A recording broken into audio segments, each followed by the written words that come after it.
Good morning বন্ধুরা, কেমন আছো তোমরা? আশা করছি ভালো আছো, সুস্থ আছো। চুমকি হাজরা ব্লগ চ্যানেলে তোমাদের সবাইকে স্বাগত। আর আমিও ভালো আছি। উঠেছি অনেকক্ষণ, অনেক সকাল সকাল উঠে কাজগুলো করছি। তো বিছানাপত্র তুলে ঝাঁটপাট দিয়ে চা খেলাম দু মা ছেলে। আর ওরা তো চলে গেছে কাজে অনেকটা সকালে। তারপরে পিঁড়েটা মুছতে এলাম। আজকে শুধু পিঁড়েটাই মুছবো, ওই ঘর দুটো মুছবো না। ঘর দুটো পরিষ্কার একদম ঝকঝকি আছে। তাছাড়া আজকে আমি একটু ব্যস্ত, সেই জন্য আরও আর কি ব্যস্ত বলতে কি, আমি যাবো আজকে বাপের বাড়ি। তাই মনের খুব আনন্দ, উৎসাহের সাথে সকালবেলাতে কাজগুলো করে নিচ্ছি। মনে হচ্ছে কাজগুলো আমার কতক্ষণে কমপ্লিট হবে, সেটাই ভাবছি। আচ্ছা, প্রত্যেকটা মেয়েরা কেন এত আনন্দ পায় বলো তো? বিশেষ করে যদি বাপের বাড়ি যাব সেই নামটা শুনে। কেন অন্য কোথাও গেলে তো এত আনন্দ হয় না, বাবার বাড়ি যাবো বলে এত আনন্দ হয়।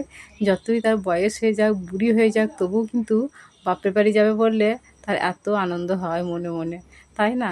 তো আমারও আজ খুব আনন্দ হচ্ছে, মনে হচ্ছে কতক্ষণে সেই সময়টা আসবে। তো সেই জন্য সকাল থেকে কাজগুলো খুব তাড়াতাড়ি করে নিচ্ছি। কিন্তু যেদিন তাড়াতাড়ি করব সেদিন তো হয় না, জড়াবটি লেগে যায় কাজ। তো সজলধারা কলে জল দিয়েছিল সকালবেলাতে 5 মিনিটের মতো, তারপর আবার চলে গেছে। আসবে হয়তো জল আবার সে বেলার দিকে, তখন আমার কাজগুলো হয়ে যাবে। এই কদিন ধরেই দেখছি ওই ফার্স্ট সকালে জল দিয়ে দিচ্ছে, দিয়ে একটুখানি সময় ধরে থাকছে, দিয়ে আবার চলে যাচ্ছে। তো এই হচ্ছে আর কি। আর ওই প্রত্যেক বছর বড়বাড়ি পুজো হয় তো, আর আমার ছেলেটা পরীক্ষা শুরু হয়ে যায় এই 3 দিন পরই। পরীক্ষা থাকতেও পাবো না গিয়ে। পরীক্ষা করে মানে ও বা একটু বড় হয়ে গেছে, ও না গেলেই হয়, কিন্তু কি করব, মা বাবা ফোনও করছে বারবার, তাই নিয়ে যেতেও হবে। প্রত্যেক বছর আমার বোনের ছেলেগুলোর পরীক্ষা আর আমার ছেলেটারও পরীক্ষা হয়।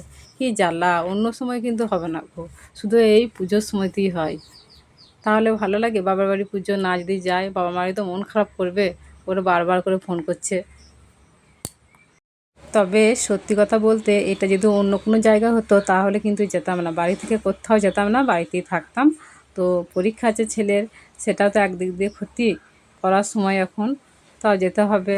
ছেলেটা তো বলছে যাবো না মা, তুমি যাও, পরীক্ষার সময় আর যাবো না, আমি অন্য সময় যাবো। জামা প্যান্টগুলোকে কাদায় ভর্তি করে রেখে দিয়েছে, ছেলেও রেখে দিয়েছে, ছেলের বাবাও রেখে দিয়েছে। তার মধ্যে আবার কাল থেকে আমি কাচিনি জড়ো করে রেখে দিয়েছি, যে বেশি করে দুটো জড়ো হোক তারপরে কাচবো। এই বেশি করে দুটো জড়ো হয়ে গেছে, আর এখন কেচে নিচ্ছি। সবটাই জল ভেবে করছি। আর আজকে খুব সময় কাচ্ছি, এত সময় কিন্তু আমি কোনো দিনও কাচ্ছিনি। সেই 9টার সময় কাচ্ছি। মোটামুটি বাড়ি ঘর সব পরিষ্কার করে কাজকর্ম করে তারপরে গিয়ে সেই স্নান করার সময় আর কি কাচ্ছি। আজকে আমি খুব সময় কেচে দিচ্ছি। জামা প্যান্টগুলো এত কষ্ট করে কেচে আমি মেলে দিচ্ছি ঠিকই, কিন্তু আকাশের অবস্থা খুব খারাপ। এইমাত্র হয়তো বৃষ্টি নামতে পারে। তো আমি দেখি জলটা যদি ঝরে যায় তাহলে অনেক। ভাবলাম প্যান্টটার ভেতর থেকে টাকা বেরোবে, টাকা কোথায়? ও বাবা, একটা চিকচিকি বেরোলো। বৃষ্টি হোক আর যাই হোক, কাচতে তো হবেই, তা না হলে কালকে আবার পরতে পারবে না। বাসনগুলো ধুয়ে ওখানেই নামিয়ে রেখে দিয়েছিলাম, জায়গা মতো যে গুছিয়ে রেখে দিই সেই সময়টুকু নেই। মনে হচ্ছে কাজগুলো সব হাতে জড়াবটি লেগে যাচ্ছে, তাড়াতাড়ি করে আর হচ্ছে না। তাই এখন গুছিয়ে জায়গা মতো সব রেখে দিই। যা টিকটিকি জ্বালা আমাদের বাড়িতে, আরশোলা টিকটিকিতে ভর্তি। তা সব কিছুই ঠিকঠাক করে ব্যবস্থা করে গুছিয়ে রাখতে হবে বুড়ো করে। তারপর রান্না বসিয়ে দিয়েছি, একদিকে ভাত হচ্ছে আর একদিকে তরকারি হচ্ছে। আর এরা সব বাড়ি চলে এলো কাজ করে। তো কাজের কি হিসেবপত্র হচ্ছে, টাকা এনেছে সেসব হিসেবপত্র হচ্ছে। আজকে রান্না করছি ডাল আলু তরকারি। অনেক দিন পর ডাল আলু তরকারি করছি, অনেক দিন করেই নি। রান্নাটা হয়ে গিয়েছিলো, দিয়ে বসেছিলাম একটু, দিয়ে ভাত বেড়েছি, ভাত খেতেও বসে গেছে। আর এখন ডিম দুটো ভেজে নিচ্ছি। গরম গরম ডিম ভাজা না হলে কিন্তু এই ভাতের সঙ্গে খেতে ভালো লাগে না। সেই জন্য আমি না ওই ডিম ভাজাটা ভাত খেতে বসে তারপরে গিয়ে করি। ভাতটাকে কোনো রকমে নাকে মুখে গুজিয়ে তাড়াতাড়িকে গুছিয়ে পরিষ্কার করে বাসনপত্র দিয়ে বাড়িঘরটা পরিষ্কার করে তারপরে আমি নিজে রেডি সেডি হয়ে এই যে এখন বেরোবো আর কি। বেরোলাম বলতে, মেয়েদের একটু সাজুগুজু করতে তো একটু টাইমই লাগে বলো।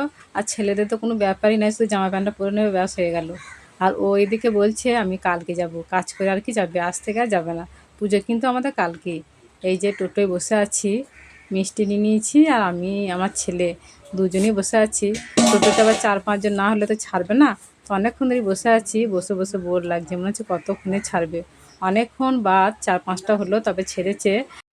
আর প্রত্যেক দিন বৃষ্টি হওয়াতে চারপাশটা দেখো সবুজে সবুজ হয়ে গেছে, এত সুন্দর লাগছে দেখতে।